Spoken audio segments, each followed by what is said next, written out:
Hey, welcome to Active Self-Protection Extra. Today on John's Briefs, back with Terry Johnson from Firearms Legal Protection.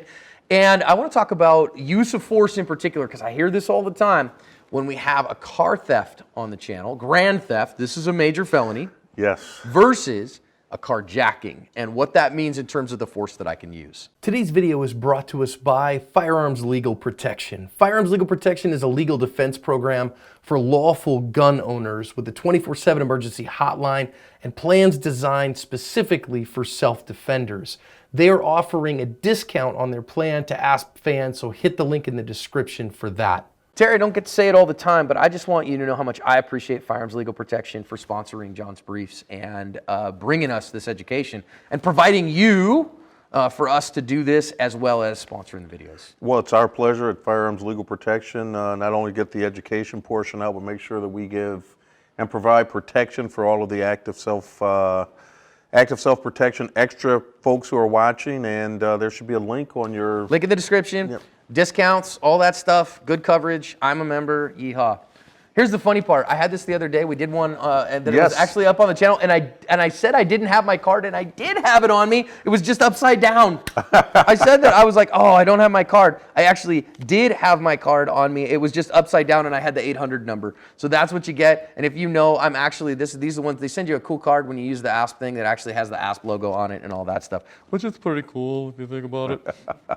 So let's talk about this difference here, because I think that and of course we do have a few different state laws because of the use of force to protect property, right? And when somebody says, well, wait a minute, somebody that's stealing my car, that car represents my livelihood, and because of that represents my time, so they're stealing from me, so I can use deadly force in order to stop someone stealing my car.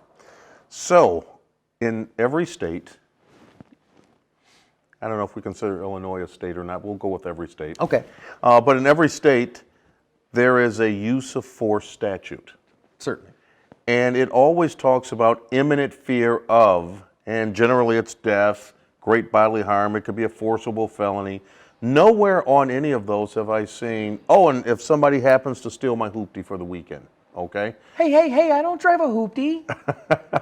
So the use of force to protect property, you're going to have a very hard time. Now, you're right. You always hear the question about carjacking versus stealing my car, and there is a huge bright line there. Carjacking, you are in the car, and you are protecting yourself. So if John was pumping gas in Phoenix, I were to walk up to John and say, hey, just jump in the car and drive off, pull the hose the whole 9 yards. John can't shoot at me at that point because you are not in imminent fear of death, great bodily harm, or forcible felony. However, if John is in his car, let's say again at the gas station, just sitting there talking to his wife, and I walk up and I put a gun to John's head, am I putting a gun to John's head to take the car? Is he worried about me taking the car, or is he worried about me hurting him at that point? His imminent fear of death or great bodily harm. That's really how you look at it. When people say carjacking, well, they're trying to take the car. No, they're trying to take you out. They are threatening me with death or great bodily harm in order to take my car. Correct. And that's that. They are threatening me with death or great bodily harm. Period. Full stop. Now I can use deadly force. Now I must use deadly force in order to stop that. I always look at it going back and go to the can I, should I, must I. Yes. So if I go, look, somebody's driving off in my car. I like my car. I drive a nice car. It's the first thing that my wife ever let me buy when ASP was kind of making it. I like it. It's a nice car. But if somebody's driving off in my car, I go, well, that sucks. I got to go buy a new car. I call my insurance company and I say, dude stole my car.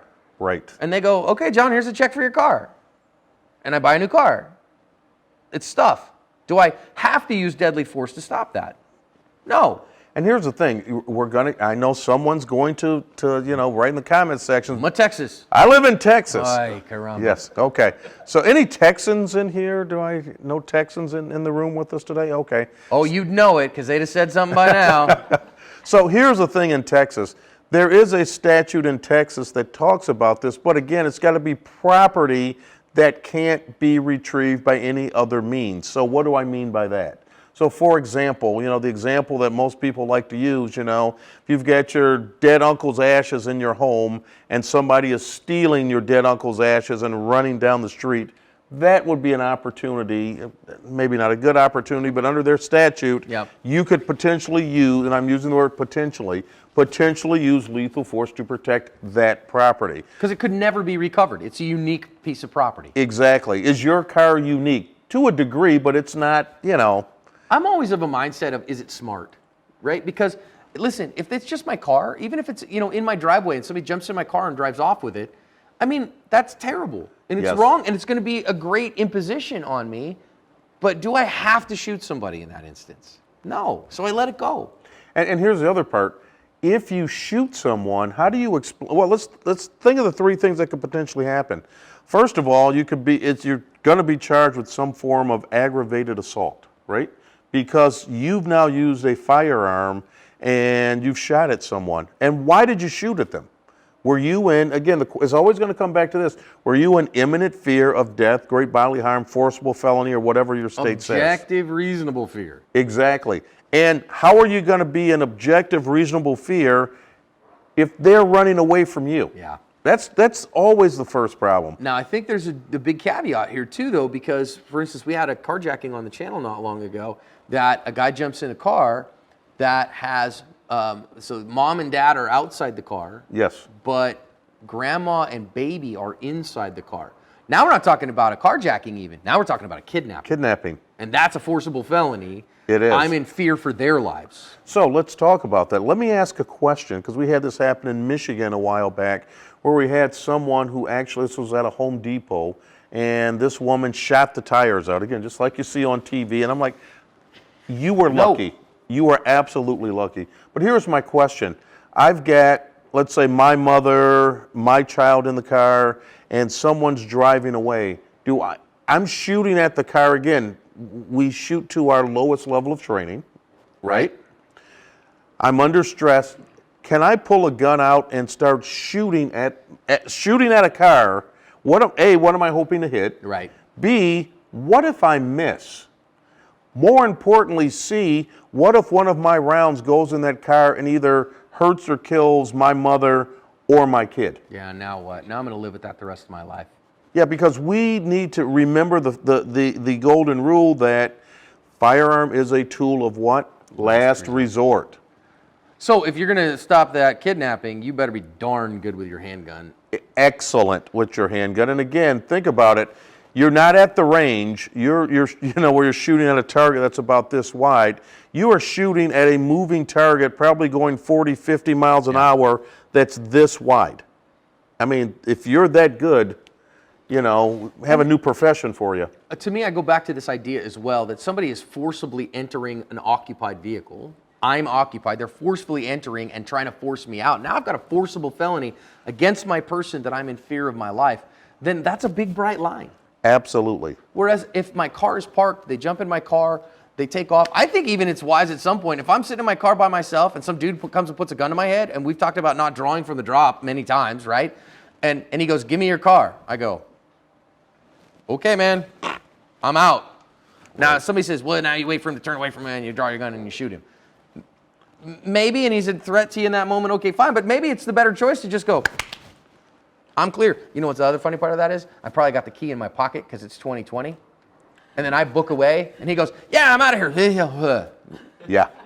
Because the car won't run without my key that's in my pocket, and he don't know that.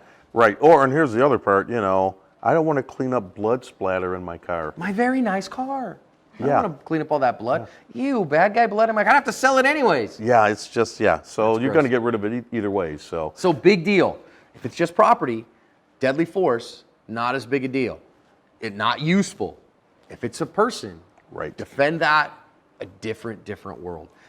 That bright line is clear. If you must use deadly force to stop a deadly threat against your person, then do so. If not, don't. Terry, appreciate the knowledge. Thank man. you.